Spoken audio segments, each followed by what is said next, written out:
Going in the woods, doing a little scout, just a quick run through, just to check on some things, see if there's any new activity, any new breaks, bends, structures, glyphs, tracks, whatever I could, come up with, because I come out here every couple days to see how things look. And wow, that's pretty scraping the bark. That right there is, I shit you not, that is about 8.5 foot high on that bark stripping right there on this tree. And deer rubs are about down here, but this is like, you look at that, it looks like it's like three, almost like it pulled it down, and the branch hanging downwards as well. That's kind of looks like it's twisted. See if I could zoom in on it. Like it's twisted and bent down.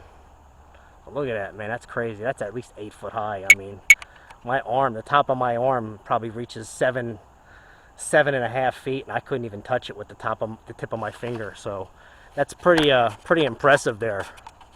Very impressive with seeing that stripped down bark. And that wasn't like that last time I was here. Stuff like that, that was a fresh, fresh bark stripping. I don't know if it's used as medicine, food, there's a big spot, but I don't think it's a track. It could just be something, it's too wide, too narrow. I mean, too wide, too round. It could be maybe a hand moving things around, and I couldn't tell you. But I'm gonna go to the gifting area where I'll put shells every now and then. I'll put maybe some apples or grapes that are about to go bad. So instead of throwing them in the trash, I'll put them out to the gifting spot as an offering, and I'll tell them that in the native language that I was given, that this is sharing food. And here's the shell area. And last time I came out here, I actually took the shells and arranged them in a circle pattern. And you can see these sticks that are laid across, almost like they're making, I don't know if they're trying to make a word, a glyph. I couldn't tell you, but just want to get a quick run through of how it is out here. I'm trying to pan around. Got my new 4K camera here, filming. First time I'm filming out in the woods with it.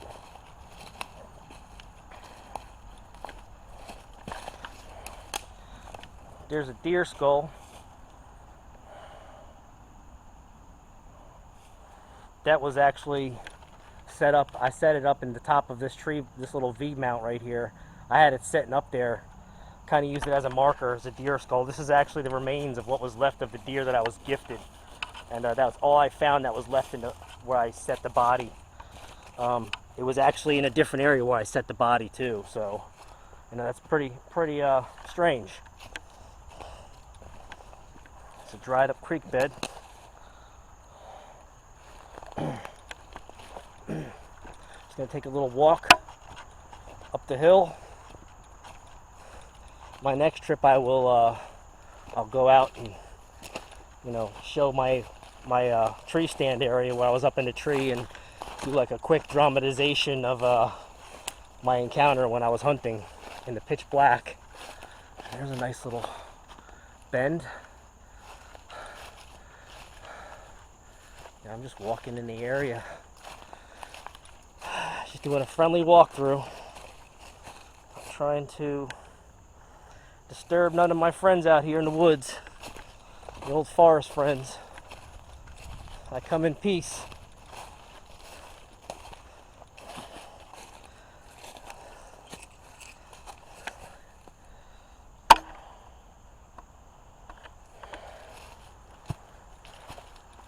There's trails, these wide open game trails.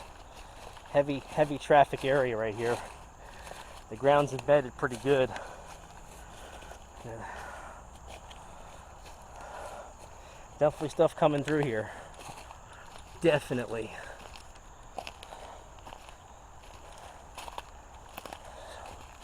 It's also a four-wheeler trail.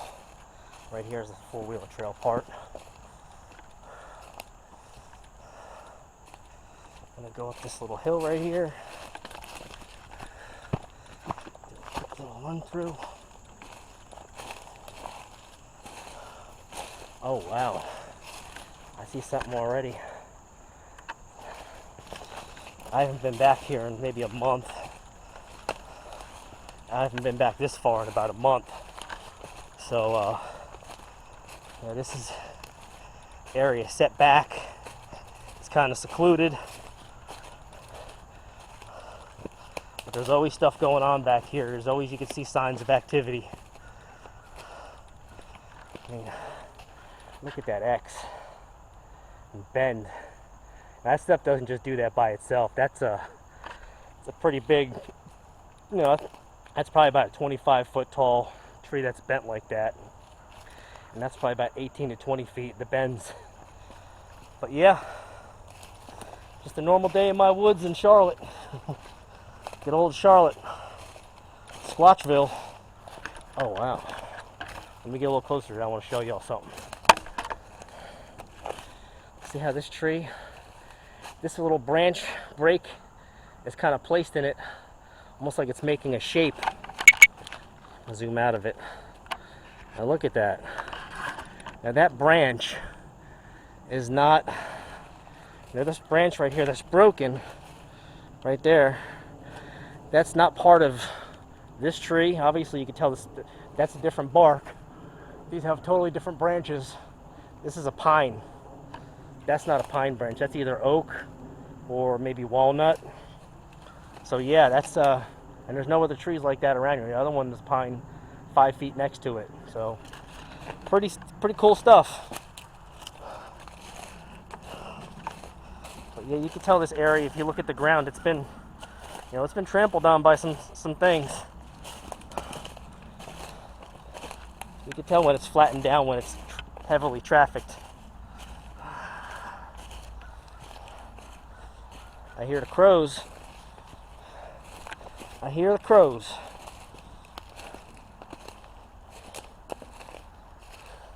There's somebody's blanket.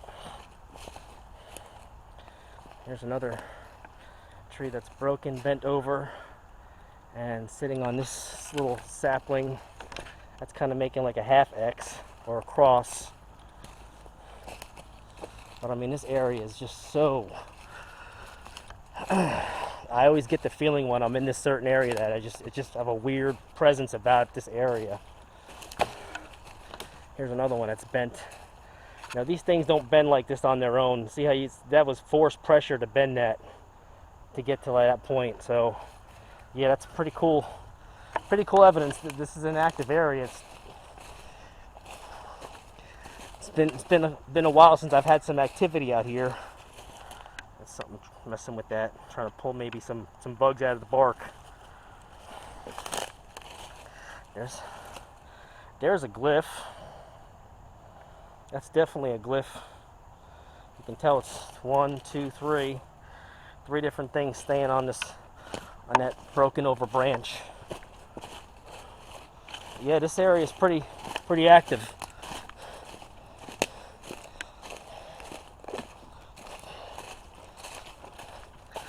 I usually ride my four-wheeler through here, but it's in the shops. There's another break. There's a break. There's a break next to it. There's some more stuff over there.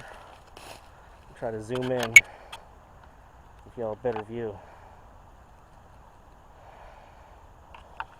Zoom out. Another bend. Would you look at that? This is broken right up against this. That's dead, obviously, but this is broken. That's a fresh break. That's probably maybe less than a week old. And if you look down there, look at that. It's almost like it's making an A or an arrow pointing in a direction. So I'm gonna follow that arrow. Maybe it's pointing to water or my house, who knows? Or the gifting area, you know, friendly. And there's another good bend.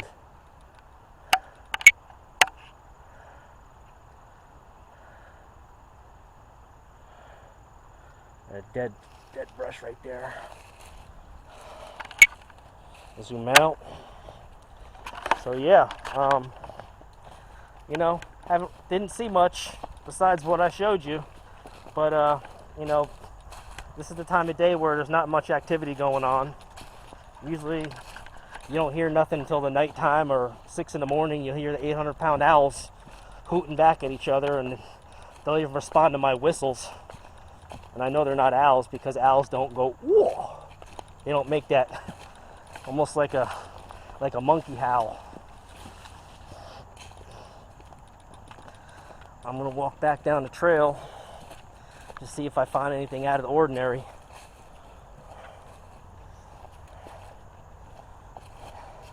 And you can walk these trails for hours and not they're just so vast and big.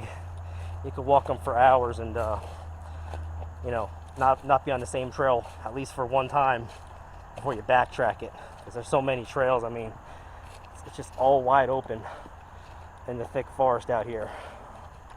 That thing looks like it's about to fall over. That big old behemoth tree. Yeah, I would say it's probably on its way. It's dying.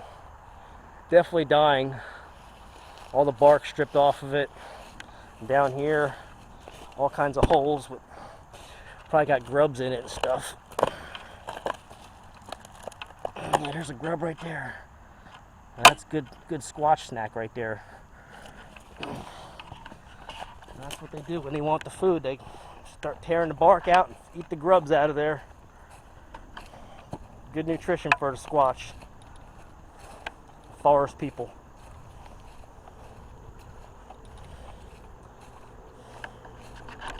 I'm going back down the trail.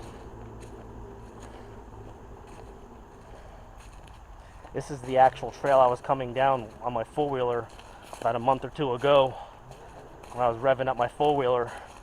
And right out about that area right there is where I heard I was getting whooped at.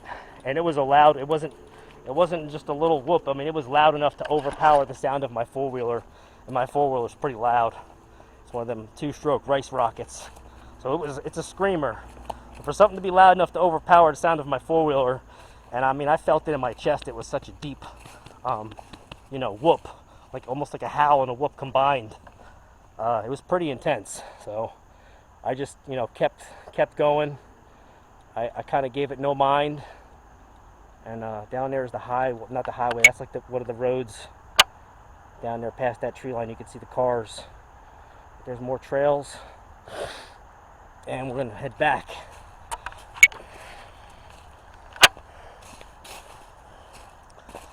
Yeah, it bugged me out. I got out of there. I wasn't trying to hang around. I didn't want to be a part of that because I didn't have nothing on me. I don't think I had my phone on me either. I was just doing a quick ride through the woods on my quad that started up and, you know, run it for a while.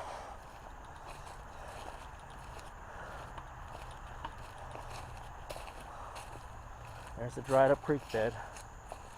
Now across that road is where the creek is that I showed you, where the cars were coming across. There's an old hole. I took pictures of this hole. I mean, I could crawl into that hole and probably go in about 5 feet. That's how deep it is. And it's big enough for me to fit inside it. So could be a coyote den or something. Who knows? There's another one right there. Now they say these things live underground. And I was personally told by a friend recently. Whoa. You know, there's abandoned gold mines, caves in Charlotte, and you know, city of Charlotte's uptown is only a couple miles from where I live. So I wonder if these underground caverns all connect somehow. Just makes you think. You know, it gets hot, they go underground and, you know, hang out in where it's cool. Why wouldn't you want to do that? Here's another trail that's pretty active.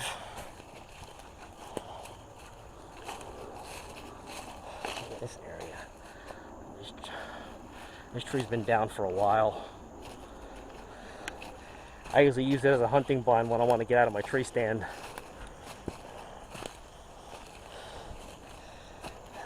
It's good camo.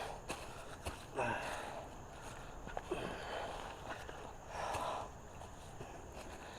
look at this area, man. This is wild. It's just a war zone out here.